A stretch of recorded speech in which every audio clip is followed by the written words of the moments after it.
देख रहे हैं स्टार मैक्स न्यूज, जनता की आवाज। वंदे मातरम। दर्शक मित्रों, आप देख रहे हैं स्टार मैक्स न्यूज चैनल और मैं विजयकांत तिवारी। सरकार द्वारा दी गई गाइडलाइन फॉलो कर रहा है कपड़ा बाजार। कोरोना महामारी से बढ़ रहे प्रकोप से गुजरात के 36 शहरों में रात 8 बजे से सुबह 6 बजे तक नाइट कर्फ्यू लगा हुआ है। राज्य सरकार द्वारा मिनी लॉकडाउन घोषित किया गया। इसको लेकर सूरत कपड़ा मार्केट बंद करने का ऐलान किया गया है। यह जानकारी कपड़ा मार्केट की सबसे पुरानी संस्था फोस्टा ने अपने लेटर पैड और सोशल मीडिया के पोस्ट द्वारा जारी किया है, अध्यक्ष मनोज अग्रवाल जी के नेतृत्व में। वहीं चेंबर ऑफ कॉमर्स द्वारा 10 मई को सूरत कमेंट कलेक्टर से मार्केट खोलने के लिए अनुमति मांगी। कलेक्टर द्वारा सुबह लिखित अनुमति दी गई। वहीं दोपहर बाद कलेक्टर ने दी गई अनुमति को खारिज कर दिया।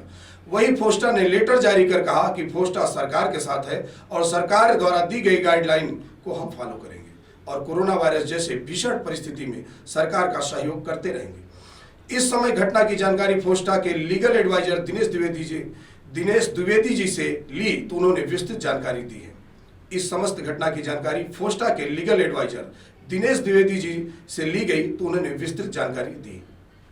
दिनेश जी, आप जो है आज ये हमारे जो साथ में बैठे हुए हैं दिनेश द्विवेदी जी, जो फोस्टा के भी एडवाइजर हैं, तो आज हम इनसे जो जानकारी ले रहे हैं कि कल जो घटना हुई, कल कलेक्टर ने परमिशन दिया और उसके बाद भी जो है ना बोल दिया, परमिशन रद्द कर दिया गया है, तो उसको लेकर के ये ऐसे कैसे हुआ?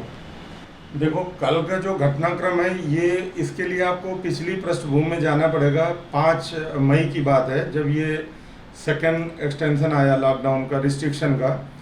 तो उस समय फोस्टा का देखो, सबसे शुरू से अगर देखो तो वो जो गवर्नमेंट की गाइडलाइन है ना, उनके हिसाब से चल के और थोड़ा बहुत जो रीजनेबल हो सकता है डिपार्टमेंट से या प्रशासन से, वो छूट छाट व्यापार के हित में मांगती है हमेशा और व्यापार के हित में काम करती है। लेकिन कुछ यहाँ ऐसी 1-2 एसोसिएशन आ गई हैं कि जो अपना सिर्फ नाम चमकाने के लिए और प्रशासन में जाके उल्टा सीधा मिसगाइड करना, ये चीज़ें चल रही थी।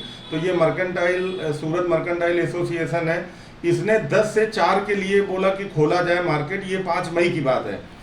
तो हम लोग गए थे तो कमिश्नर साहब ने हमसे पूछा कि भाई कितना देर में आपका बैंकिंग अकाउंटिंग काम हो सकता है।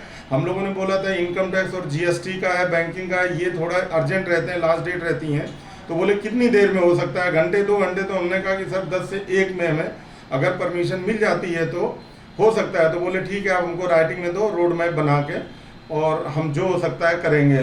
तो वो बातें चल रही थी और तब तक इनका 10 से 4 का ये पहुंच गया लेटर। तो उन्होंने बोला, मना कर दिया कि नहीं, हम कुछ राइटिंग में नहीं देंगे, फिर भी अगर आपको बहुत अर्जेंसी है किसी का तो आप अपने केस टू केस देख के लोगों को परमिशन करके, न्यूसेंस नहीं हो, विद रिस्ट्रिक्शन आप ये काम करवा लो।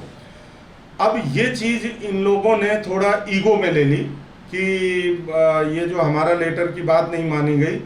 तो पुलिस कमिश्नर साहब ने मना कर दिया था कि हम ये राइटिंग में कोई आपको छूट छाट नहीं दे सकते हैं। लेकिन इन लोगों का एक जिद होती है, जैसे बाल हट होती है ना बच्चों वाला, वो इन लोगों ने क्या किया कि वहाँ पहुँच गए चैम्बर के पास, और चैम्बर के पास 2-4 और कौन थे इन लोग? ये मर्केंटाइल, सूरत मर्केंटाइल एसोसिएशन में जो नरेंद्र साबू जी हैं, मेन ये हैं। तो इनका ऐसा रहता है कि हमारा झंडा ऊंचा रहे। जबकि आपको मैं बताऊं और अपने व्यापारी भाइयों को मैं बताना चाहता हूं कि जो फोस्टा है वो टीम इतनी एक्सपीरियंस्ड हो चुकी है, इतनी उनको एक्सपोजर है, इतना उनकी ब्रांड वैल्यू है। आज मनोज भाई चंपालाल रंगनाथ है, पुरुषोत्तम जी हैं या राजेश अग्रवाल जी, इनकी एक ब्रांड वैल्यू बन चुकी है। तो प्रशासन में हो या कहीं भी किसी डिपार्टमेंट में इनका एक सम्मानजनक निगाह से देखा जाता है और ये लोग बहुत रीजनेबल चलते हैं और हमेशा ऑनेस्टली व्यापार हित में लोग काम करते हैं। ये अपने पर्सनल स्वार्थ में किसी के ऊपर या काट करना, किसी को नीचा दिखाना, ये इनका काम नहीं है। मैं शुरू से देख रहा हूँ, मैं भी 4-5 साल से जुड़ा हूँ पोस्टा से। तो इसके चलते इन लोगों ने क्या किया, जब देखा कि पुलिस कमिश्नर साहब ने मना कर दिया है तो ये कलेक्टर साहब के लाइन में गए और वहाँ इन्होंने मिस रिप्रेजेंट किया मैटर को कि सर ट्रेड से एक्टिविटी रिलेटेड जो है, जैसे बैंकिंग अकाउंटिंग है, इसकी परमिशन दी जाए और राइटिंग में दी जाए। तो वहां से ये लोग लेके आ गए ट्रेड एक्टिविटी वर्ड लिखवा के। अब वो ट्रेड एक्टिविटी का इंटरप्रिटेशन मार्केट में क्या हो गया कि भाई ट्रेड एक्टिविटी तो, और नॉर्मल आदमी वही करेगा कि इसमें पार्सल भी हो सकता है, कटिंग पैकिंग सारा, मतलब ट्रेड रिलेटेड एक्टिविटी, मतलब टोटल ट्रेड की छूट मिल गई। ये एक इंटरप्रिटेशन आ गया कल मार्केट में, और वो प्रिंट मीडिया में भी आ गया, और आपने देखा टीवी चैनल पे भी आ गया, कल से मार्केट खुलेगी। तो जब ये कंफ्यूजन पैदा हुआ तो हमारे पास भी फोन आ रहे थे, पोस्टा वाले भी परेशान हो गए, फोन हो गए, तो ये हुआ कि भाई चल के हम वहाँ पर एक क्लैरिफिकेशन लेते हैं कि एक्चुअल में है क्या, तो उस हिसाब से हम जवाब दें व्यापारियों की भाई ये है। तो वहां जाके पता चला कि ये नहीं, कलेक्टर ऑफिस ने भी सिर्फ बैंकिंग और अकाउंटिंग के लिए परमिशन दी है। तो मैंने उनको बोला कि सर आपने तो ये लिखा ट्रेड रिलेटेड एक्टिविटी, तो इसमें तो पूरी मार्केट खुल गई है, इसका ये अर्थघटन हुआ है। तो कल तो ये बहुत बड़ी यहाँ प्रॉब्लम होगी, 4 घंटे में पूरी मार्केट खुलने की सब पूरी बातें चल रही हैं। तो वो लोग भी थोड़ा भ्रमित हुए, सब बोले, दिखाया कि ये देखो इसने चैम्बर ने लिखा है ट्रेड रिलेटेड एक्टिविटी, हमको बात सही है, लेकिन आपको ये क्लियर करना है कि किस पर्पज से खोला जाए मार्केट। तो फिर वो बोले कि ठीक है। फिर वो पुलिस कमिश्नर में भी उन्होंने बात करी, और इसमें ये हमको बोला गया कलेक्टर ऑफिस से कि इसमें जो पुलिस का है व्यू वही फाइनल होगा। तो और पुलिस से जब हमने बात करी तो बोले नहीं, हम नहीं खोलने देंगे, हम तो इसमें पेनल्टी लगेगी, और कोई हमारी तरफ से वो नहीं है। तो ये जो एक कंफ्यूजन पैदा किया इन लोगों ने अपने स्वार्थ के चक्कर में, क्या जरूरत पड़ी थी, जब आज समझ रहे हैं कि 12 तारीख तक की है चीज, और आप 10 तारीख को वहां जाके बोले तो 2 दिन में क्या बिगड़ा जा रहा है। और मैं आपको बोलूं, ऑफ द रिकॉर्ड बोलता हूं कि शायद किसी का भी बैंकिंग का और अकाउंटिंग काम रुका ही नहीं होगा, घंटे 2 घंटे हर मार्केट में छूट दी गई है। और प्रशासन ने भी इतना मानवता बरती है, ये प्रशासन को भी अपने को ये काबिले तारीफ चीज है कि वो हम लोगों की इतनी जरूरतों को, अर्जेंसी को समझते हैं। लेकिन ये लोग क्या कर रहे हैं, कुछ आपने भी देखा होगा कि 1 महीने के अंदर 3 बार तो इन्होंने जो बोला उसको बैक कर गए। पहले बोलते हैं ऐसा होगा, बाद में बोलते हैं नहीं नहीं ऐसा नहीं होगा। तो ये जो इनका खेल हो रहा है, सिर्फ और सिर्फ व्यापार को भ्रमित करना, व्यापारी को भ्रमित करना, अपना नाम चमकाना। इनका क्या एन केन प्रकारेण हमारा नाम चमकना चाहिए। ये गंदी चीज जो हो रही है मार्केट में, हम तो सोचते हैं कि सभी व्यापारियों को ऐसे लोगों का बहिष्कार करना चाहिए। और फोस्टा ही एक ऐसी संस्था है, मैं गारंटी के साथ कहता हूं कि फोस्टा ही है जो व्यापार का हित चाहती है, और इसमें ये लोग निस्वार्थ लगे रहते हैं। और जो इनको एक्सपीरियंस और जो इन्होंने एक ब्रांड बनाया है, उसका फायदा व्यापार को मिल रहा है, ये हर व्यापारी को सोचना चाहिए। अच्छा दिनेश जी, हम ये जानना चाहते हैं, कल 12 तारीख तक सरकार की गाइडलाइन है, आपके पोस्टर द्वारा भी जो लेटर दिया गया है तो उसमें भी यही लिखा है कि 12 तारीख जो सरकार का है, 13 तारीख को क्या जो नई गाइडलाइन आए सरकार की तरफ से कि मार्केट फिर बंद रहेगी, तो उस हिसाब से रखेंगे फोस्टा, या जो है फिर मार्केट चालू किया जाएगा? नहीं, देखो फोस्टा कभी भी टकराव की स्थिति में कभी नहीं आती, और प्रशासन और गवर्नमेंट से कोई टकराव कोई सजेस्टेबल है, ये तो बहुत खराब चीज होती है। हमको ये देखना है कि सरकार की गाइडलाइन क्या आती है, उस गाइडलाइन में हमको कोई चीज ऐसी है क्या कि जो तकलीफ दे रही, तो वो चीज हम रिप्रेजेंट करते हैं। और मैं बोलता हूं कि 90% प्रशासन ये चीजें सुनता है, देखता है, इवेल्युएट करता है, एसेस करता है, और वो अपना डिसीजन देता है। उनके डिसीजन से फिर हम लोग चलते हैं। तो ये आपने देखा होगा, कल फोस्टा ने सुबह एक लेटर निकाला था कि हमको 12 तारीख के बाद खोलने की परमिशन दी जाए, जिससे व्यापार ट्रैक पे आए। ये खुद लगे पड़े हैं कि इसको खोला जाए, मार्केट को किसी तरह जो अस्त व्यस्त हो रहा है दिन पे दिन, ये मार्केट रीऑर्गेनाइज हो और प्रॉपर वे में चले। तो हमारी तो ये मांग है ही है पहले से, लेकिन अब सरकार का क्या व्यू है, हमको उसके हिसाब से और अपनी चीजें रखते हुए जो फाइनल डिसीजन आएगा, कलेक्टर का हो, एसएमसी कमिश्नर का हो, या पुलिस कमिश्नर कोई का भी, हमको वही फॉलो करना है, और वही फोस्टा करती है। ये जो अभी फोस्टा द्वारा कल लेटर जारी किया गया, और उधर जो कलेक्टर द्वारा परमिशन दिया गया था और बाद में रद्द किया गया, इसका जो मिसअंडरस्टैंडिंग कैसे हुआ, ये आप जरा मुझे बताइए। सर इसमें क्या है कि जब कोई अनऑथोराइज एक्सेस किसी चीज़ को किया जाएगा, तो उस अनऑथोराइज एक्सेस में क्या होगा कि जो व्यापारी बंधु है, यहाँ पर बहुत बड़ा व्यापार संघ है, और व्यापारियों को जो सोशल मीडिया पर देखते हैं वो इमीडिएट उसको रिएक्ट करता है। अभी हुआ क्या है कि इनका लेटर आया व्हाट्सएप मीडिया के थ्रू, लोगों ने देखा भाई कल से चालू है 10 से 2, मेरे पास भी कई फ़ोन से आए कि भाई 10 से 2 चालू है, जबकि मैंने ये कहा ऐसा कोई भी नहीं है, 12 तारीख तक लॉकडाउन है।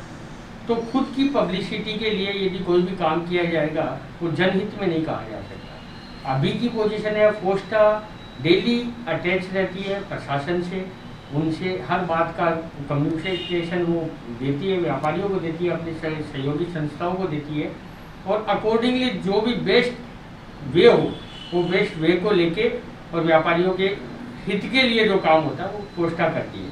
और फोस्टा चाहे कलेक्टर हो, चाहे बंसा नीति पानी की अपने एसएमसी कमिश्नर हो, उनसे मिलके जो व्यापार में अभी रुकावटें आ रही है उसके लिए आगे अग्रसर रहती है। अभी फोस्टा ने एक लेटर दिया है कि भाई कैसे भी करके इसको बुलाया जाए, क्योंकि मजदूर लोग भी आगे जाने वाली है, तो कम से कम थोड़ा थोड़ा खोल के और उसको आगे बढ़ाया जाए, इसके लिए भी एक लेटर फोस्टा ने अभी दिया है।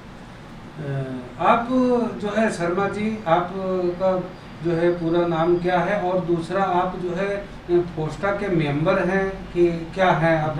मेरा पूरा नाम सुरेंद्र कुमार शर्मा है, मैं बाई प्रोफेशन चार्टर्ड अकाउंटेंट हूँ और मैं फोस्टा से नहीं जुड़ा हूँ, लेकिन हमारे कलीग हमारे सीनियर दिनेश जी द्विवेदी फोस्टा जुड़े, मैं इनके साथ कई बार मीटिंग में आता जाता रहता हूँ, उनका व्यवहार में उनकी प्रेजेंटेशन से देखता हूँ, जो लोग वहाँ डिसीजन लेते हैं वो पूरा समग्र सोच के लेते हैं, सिंगल इंडिविजुअल सोच नहीं देती भाई मेरा नाम चाहिए या वो चाहिए।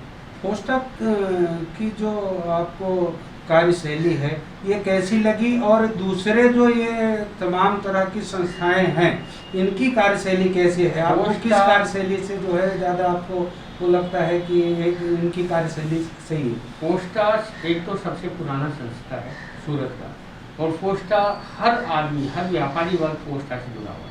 उनकी कार्यशैली हर व्यापारियों को पूछ के उनके हित को ध्यान में रखते हुए किया जाता है, जहाँ तक संभव हो, जितना संभव हो व्यापारियों के हित में काम है। दूसरी संस्था में जो आदमी है उनमें आप नाम देखोगे इंडिविजुअल नाम आगे आए हुए हैं, उस संस्था का नाम तो बाद में आता है, पहले इंडिविजुअल नाम आता है। उस इंडिविजुअल नाम को चमकाने के लिए उन्होंने अलग संस्था कर दी। वो पहले फोस्टा में कहीं ना कहीं जुड़े हुए थे, उनको लगा कि भाई मेरा यहाँ पर नाम नहीं हो रहा या मेरे को इस पद पर नहीं लिया जा रहा है, तो वो अपनी एक नई संस्था खड़ी कर दी। उस संस्था का गठन जो जिस उद्देश्य से हुआ है, सेल्फ अपने को चमकाने के लिए हुआ, तो उस संस्था वो समग्र नहीं सोच सकती। इसलिए फोस्टा का जो डिसीजन है वो समग्र सोच का डिसीजन है, और समग्र आगे सब व्यापारियों को हित को ध्यान में रखते हुए आगे बढ़ाने का डिसीजन है। फोस्टा कभी भी व्यापारियों के अहित में नहीं सोच सकती। इसलिए मेरे हिसाब से फोस्टा आज सूरत में कपड़ा मार्केट में फोस्टा जैसा दूसरा संस्था नहीं है व्यापारियों। मेरा नाम महेंद्र है और मैं गोल्डन प्लाजा मार्केट में मैनेजर हूँ, और लगभग मेरे 21 साल यहाँ हो गए हैं, मार्केट तब से चालू हुआ हूँ तब से हूँ। महेंद्र भाई, जो अभी आप फोस्टा का ये लेटर मार्केट में घूम रहा है कि मार्केट भाई 12 तारीख तक हम सरकार का जितने गाइडलाइन है मैं फॉलो करूंगा, सरकार के साथ में हूँ, लेकिन एक दूसरा लेटर आया कि चेंबर्स ऑफ कॉमर्स द्वारा कि कलेक्टर ने परमिशन दे दिया मार्केट खोलने का, फिर वो दोपहर के बाद में मार्केट बंद हो जाती है, परमिशन रद्द हो जाता है। इसको लेकर आप क्या कहना चाहते हो? एक तो मैं ये बता देता हूँ सर कि 21 साल मेरे को हो गए यहाँ पे, और तब से जो पूरा मार्केट का जो जितना भी डिसीजन होता है या मार्केट के जितने भी व्यापारी मानते हैं वो फोस्टा के अलावा किसी का मानते नहीं है। लेकिन कुछ महीनों से ऐसा हो रहा है कि एक दूसरे सब एसोसिएशन आके और इसको फोस्टा को पीछे धकेल रहे हैं, लेकिन ऐसा होने वाला नहीं है, क्योंकि फोस्टा एक ऐसी चीज़ है ना सर कि कपड़े व्यापारी हुए जितने भी मार्केट हो उनसे जुड़ी हुई है, और उसके बाद में जुड़ने के बाद में फोस्टा अंतिम डिसीजन देता है। और जीएसटी तब से लागू हुआ तब से भी फोस्टा पूरा इस प्रकार व्यापारी के हित में काम कर रहा है। हमारे मार्केट के सचिव है दिनेश जी द्विवेदी, और उन्होंने जीएसटी के टाइम में उन्होंने फोस्टा में उनको एडवाइस बनाया गया, एडवाइज़र। उसके बाद में जितने भी फोस्टा वाला ये मिलके ऐसा डिसीजन ले रहे हैं जो प्रशासन के साथ में और सब व्यापारी के हित में, चाहे कितने भी लेटर निकलो, लेकिन फोस्टा का ही निर्णय मानते हैं व्यापारी और आगे भी मानेंगे। ये जो अलग अलग संस्थाएं आज अपना लेटर जारी करती है या अपना वो मांग करती है, तो क्या ये संस्थाएं पर फोस्टा कुछ कार्रवाई नहीं करना चाहती है? नहीं, देखो पहली बात तो ये बता देता हूँ कि ये जितने भी लेटर निकल रहे हैं या ये कर रहे हैं, ये अपने पर्सनल अपने आप को खाली एक तरह का वो चमकाने के लिए जो बोलते हैं ना पर कि भाई फोस्टा को कैसे नीचे दिखाया जाए, लेकिन इनको नहीं मालूम है मेरे मार्केट में 125 व्यापारी है, और एक एक चीज़ ये जितने भी लेटर निकलते हैं उनके पीछे बिल्कुल नहीं मानते। वो सब व्यापारी भाई ये बोलते हैं कि भाई फोस्टा का जो भी निर्णय आएगा हम लोग उसको मानेंगे, और फोस्टा अभी तक व्यापारियों के हित में काम करती हुई आई है और आगे भी करेगी। ये सब व्यापारियों को सबको ध्यान में है, लेकिन क्या है कि एक दूसरे सब अपने अपने हिसाब से चलते हैं, लेकिन ये कुछ ही दिनों के हैं और ये सब खत्म हो जाएगा। आप देख रहे हैं स्टार मैक्स न्यूज, जनता की